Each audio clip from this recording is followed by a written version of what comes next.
아멘. 오늘 베드로전서 1장 13절부터 17절까지 말씀으로 거룩한 자가 되어라, 거룩한 자가 되어라, 이런 제목으로 말씀의 은혜를 나누고자 합니다. 예수님의 수제자인 베드로는 그리스도인의 삶을 흩어진 나그네다, 이렇게 정의하고 있습니다. 그리스도인이 누구냐? 흩어진 나그네다. 베드로가 말하고 있는 그리스도인의 정체성은 나그네입니다. 여러분, 나그네란 자기 고장을 떠나 다른 곳에 잠시 머물거나 떠도는 사람을 의미합니다. 그러므로 우리는 이 세상이 우리의 본향이 아님을 알아야 됩니다. 너무나 중요한 사실인데 우리가 이 사실을 놓치고 살아갈 때가 많죠. 그렇다면 세상에서 사는 그리스도인이란 어떤 존재일까요? 먼저 하나님 아버지의 미리 아심을 따라 된 사람입니다. 다음으로 성령이 거룩하게 하심으로 순종하는 사람입니다. 마지막으로 예수 그리스도의 핏부림을 얻기 위하여 택하심을 받은 사람입니다. 우리 조상들은 한 가문의 족보를 아주 중요하게 생각했죠.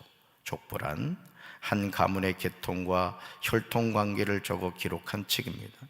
그래서 한 집안을 명문가다 이렇게 말할 때 우리는 흔히 가문의 족보로 자신의 가문이 얼마나 뿌리가 있는지를 나타냅니다. 우리 조상 가운데 이런 분이 있었습니다, 우리 조상 가운데 이런 분이 있었습니다 라는 것을 자랑스럽게 이야기하죠. 우리가 하나님의 자녀라는 것을 알고 살아가는 것은 정말 중요합니다. 그런데 죄인인 우리가 하나님의 자녀가 된다는 것은 불가능한 일이었습니다. 그 어떤 노력으로도 이룰 수 없는 일이었다는 것이죠. 왜냐하면 죄인이 자신의 죄를 해결할 방법이 전혀 없었기 때문에 그렇습니다. 우리는 내 노력과 수고로 죄를 해결할 수 있다, 이런 착각 속에 빠져 살아가는 사람들이 있는데 죄의 문제는 그 어떤 노력으로도 불가능하다는 거죠. 그런데 그 불가능한 일을 가능하게 하신 분이 누구죠? 우리 주 예수 그리스도이십니다. 그렇다면 예수님은 세상에서 불가능한 일을 어떻게 가능하게 하신 것일까? 바로 십자가입니다. 예수님은 십자가에서 우리의 과거와 현재와 미래의 모든 죄를 완전히 씻어 주셨습니다. 사도 바울은 갈라디아서 2장 20절에서 다음과 같이 고백하죠. 우리 같이 읽습니다. 내가 그리스도와 함께 십자가에 못 박혔나니 그런즉 이제는 내가 사는 것이 아니요 오직 내 안에 그리스도께서 사시는 것이라. 이제 내가 육체 가운데 사는 것은 나를 사랑하사 나를 위하여 자기 자신을 버리신 하나님의 아들을 믿는 믿음 안에서 사는 것이라. 아멘. 우리가 너무도 잘 알고 있는 말씀이죠. 그러나 우리는 이 사실을 믿으려고 하지 않습니다. 내가 그리스도와 함께 십자가에 못 박혔다. 여러분, 바울의 이 명제를 잊지 마시기 바랍니다. 바울이 고백하고 있는 내가 그리스도와 함께 십자가에 못 박혔다는 사실은 이 시제로 현재 완료입니다. 현재 완료. 현재 완료가 뭐냐? 과거에 시작하였던 동적이 현재 끝났음을 나타내는 시제입니다. 그러니까 과거로부터 시작된 것이 언제 맞춰졌다? 현재 맞춰졌다. 그래서 예수님이 십자가에 못 박혀 돌아가실 때 마지막으로 하신 말씀이 뭐죠?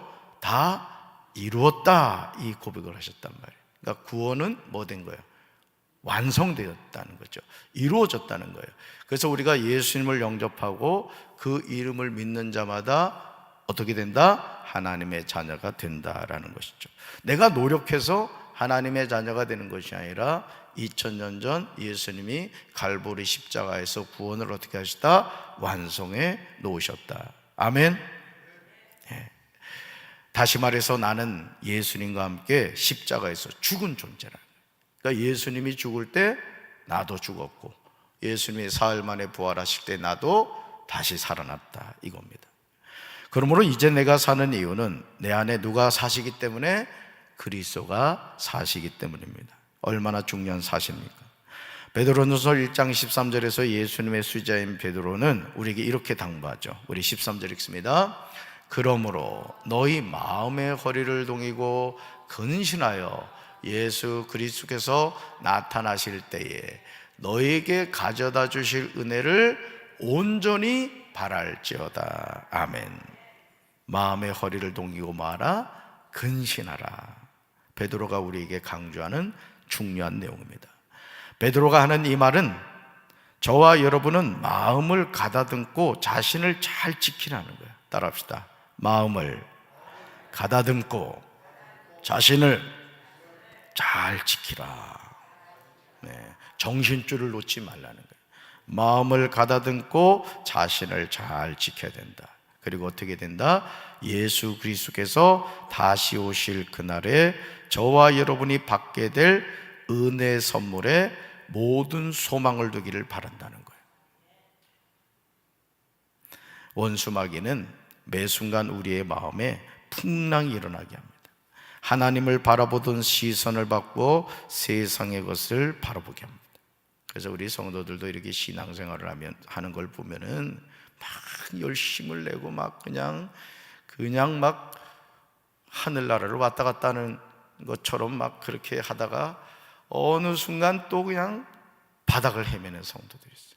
여러분, 믿음이 좋다는 건 뭐냐면은, 믿음이 좋다는 것은 성장해 가는 부분을 말하는 것이고, 이게 이랬다 저랬다 하면 안 되는 거예요. 이랬다 저랬다. 이 성도들 가운데 보면 그런 사람들이 있어요. 그러면 안 돼. 꾸준해야 돼. 아멘. 사람이 신앙생활을 잘하려면 표대를 향하여 그리스도 예수 안에서 부르시는 부름의 상을 향해서 가야지 말이에요. 감정이 그냥 이랬다 저랬다 꼭 무슨 조울증 걸린 것처럼 그렇게 행동하면 안 된다는 거죠. 육신의 정욕과 안목의 정욕과 이생의 자랑이 바로 그것입니다. 우리가 깨어있지 않으면 우리는 이것들에 붙잡히게 된다는 거예요. 그러니까 여러분, 우리 마음을 근신하여 지켜야 하는 이유 중에 하나가 뭐냐면, 이 마귀란 놈이 우리 마음에 자꾸 가라지를 뿌리는다. 불신앙의 가라지, 불평과 원망의 가라지, 자꾸 그런 생각들을 이렇게 집어넣어 놓다 보니까 우리가 주님을 바라보지 못하고 자꾸 세상을 바라보고 근심 걱정하게 된다라는 것입니다. 그러므로 이제 우리는 마음을 가다듬고 정신을 바짝 차리고 예수 그리스도께서 다시 오실 때 주실 은혜를 간절히 기다려야 할 줄로 믿습니다. 그렇지 않으면 우리는 썩어질 세상의 것만을 찾아 헤매다가 하나님이 주실 은혜의 선물을 잃어버리고 만다는, 그 자녀들이 이렇게 그 놀이터나 이런 데 가서 왜 부모님을 잃어버리겠냐면은 놀이터에 있는 거를 자꾸 바라보다가 부모님 손을 놓쳐서 그런 거예요. 여러분, 우리가 신앙생활 하면서도 주님의 손을 꼭 붙잡아야 될 줄로 믿습니다. 세상 것에 취해가지고 주님 뿌리치고 손 놓쳐버리면 세상에서 방황하다가 결국 멸망당하고 마는 것이죠. 우리가 예수님을 영접함으로 죄사함을 받아 하나님의 자녀가 되기 전에는 몰라서 하고 싶은 대로 악한 일을 저질렀어요. 여러분, 어린애들 보세요. 어린애들이 무슨 죄의식이 있습니까? 그냥 자기가 왕인 줄 알고 그냥 뭐 그릇 깨트리고 막 그런다는 거예요. 하지만 이제는 하나님께 순종하는 자녀로서 예전처럼 살아서는 안 된다는 거예요. 이전 것은 모두 지나갔음을 알아야 돼요. 그러니까 구별된 삶을 살아야 돼요. 아멘. 장로는 장로답게, 권사는 권사답게 신앙생활을 해야지. 그러니까 여러분들이 항상 그런 마음을 가지라고요. 언제까지? 하나님 부름을 받을 때까지. 아멘. 기도의 자리를 지키는 게 중요해요. 이 월석 축복 새벽 기도도 마찬가지인 거예요, 여러분. 중직자들은 나와야지. 새로운 한 달을 시작하는데 뭘 믿고 기도하지 않아? 그럼 큰일 납니다. 아멘. 고린도후서 5장 17절에서 바울은 이렇게 얘기해요. 같이 읽습니다. 그런즉 누구든지 그리스도 안에 있으면 새로운 피조물이라. 이전 것은 지나갔으니 보라 새 것이 되었도다. 아멘. 이 17절에서 사도 바울이 두 가지를 얘기한단 말이에요. 이전 것을 얘기하고 새 것을 얘기하고 있는 것을 보게 되죠. 사랑하는 성도 여러분, 기억하시길 바라요. 우리가 그리스도 안에 있으면 새로운 피조물인 줄로 믿습니다. 이걸 잊지 마라. 난 새로운 피조물이다. 난 새로운 존재가 되었다. 바울이 말하듯 이전 것, 즉 허물과 죄로 죽었던 존재는 지나갔다는 거죠. 이제는 예수 그리스도로 인하여 새로운 존재가 되었다. 그러므로 베드로전서 1장 15절에서 베드로는 우리가 새로운 피조물로 어떻게 살아야 하는가에 대해서 분명하게 제시하고 있습니다. 그리스도는 새로운 존재가 되었다. 자, 15절 읽습니다. 오직 너희를 부르신 거룩한 이처럼 너희도 모든 행실에 거룩한 자가 되라. 아멘. 오직 너희를 부르신 거룩한 이처럼 너희도 모든 행실에 어떤 자가 되라? 거룩한 자가 되라는 거예요. 저와 여러분을 세상에서 불러주신 분이 누구십니까? 하나님이신 줄로 믿습니다. 그러므로 하나님이 거룩하신 분인 것처럼 하나님의 자녀인 우리도 모든 행동이 어떻게 된다? 거룩한 사람이 되어야 된다. 그래서 어디를 가든지 내가 하나님의 자녀다, 이걸 잊지 말아야 된다는 것이죠. 베드로는 16절에서 우리가 그렇게 해야 하는 근거로 레위기 11장 44절, 레위기 19장 2절, 레위기 20장 7절에 반복해서 나오는 말씀을 제시하고 있어요. 16절 읽습니다.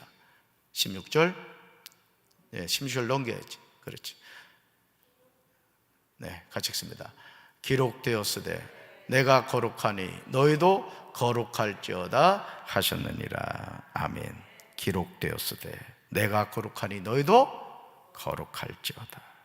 하나님의 자녀가 거룩한 삶을 살아야 하는 근거는 내가 거룩하니 너희도 거룩할지어다, 이 하나님의 말씀입니다.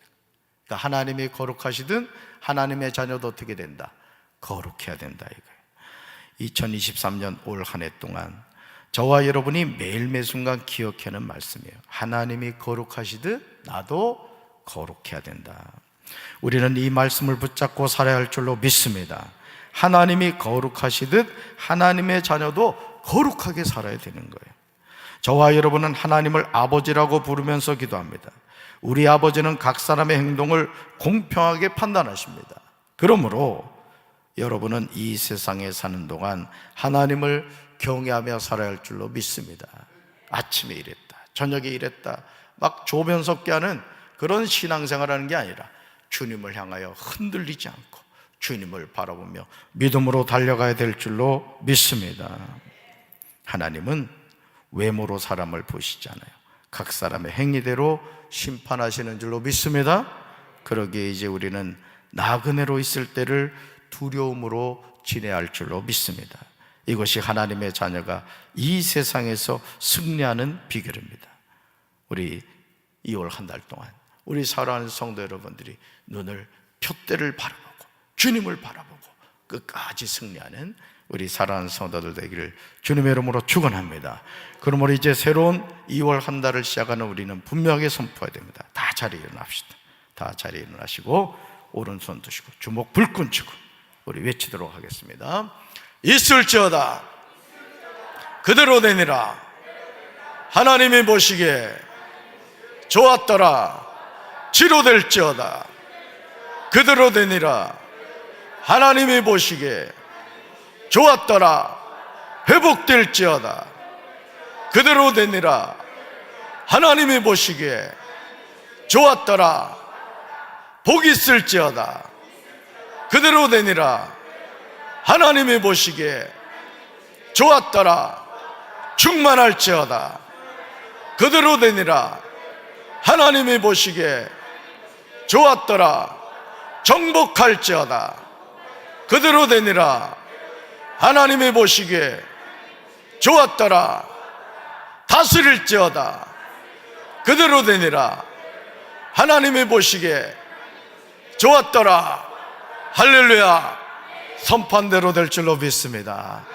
가슴에 손 얹으십시다. 앉으시고요. 자리에 앉으시고요. 좋으신 하나님, 오늘 우리가 2월 1일 첫날을 맞이하여 하나님 앞에 나와 하나님의 약속의 말씀을 선포했습니다. 있을지어다, 치료될지어다, 회복될지어다, 복이 있을지어다, 충만할지어다, 정복할지어다, 다스릴지어다 그대로 되니라. 하나님이 보시기에 좋았더라. 믿음의 선판대로 이루어지게 하옵소서. 2월 한 달 하나님의 축복받는 한 달이 되게 도와주시고 하나님의 큰 은혜를 체험하게 하옵소서. 주님이 주시는 힘과 능력으로 믿음으로 승리하게 하옵소서. 이제는 우리 주 예수 그리스도의 크신 은혜와 하나님 아버지의 한없는 사랑과 성령님의 교통하심이 내가 거룩하니 너희도 거룩할지어다 말씀하시는 주님의 말씀에 순종하며 살기 원하는 사랑하는 주의 백성들 위해 이제부터 영원토록 함께 하시기를 간절히 축원하옵소서.